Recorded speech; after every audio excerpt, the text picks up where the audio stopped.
Welcome to the Learning Pines YouTube. We hope this video helps. First, charge both phones to at least 50% to avoid interruptions during transfer.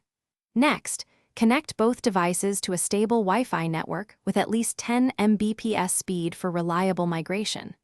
Open your backup settings and upload to Google Drive or iCloud, depending on your platform.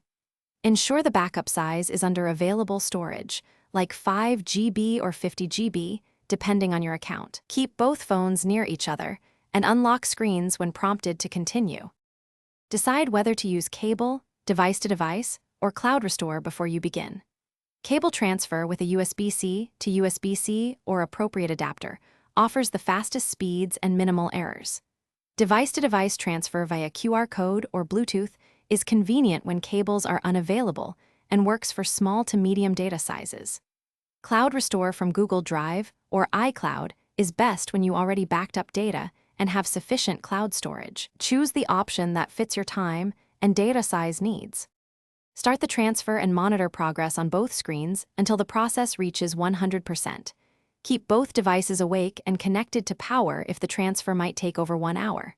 After completion, open key apps, check contacts, view photos, and confirm messages to ensure everything moved correctly.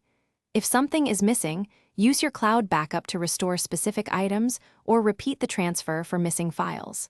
Finally, factory reset your old phone only after you confirm a successful migration and Thanks for watching. Consider subscribing if we helped you.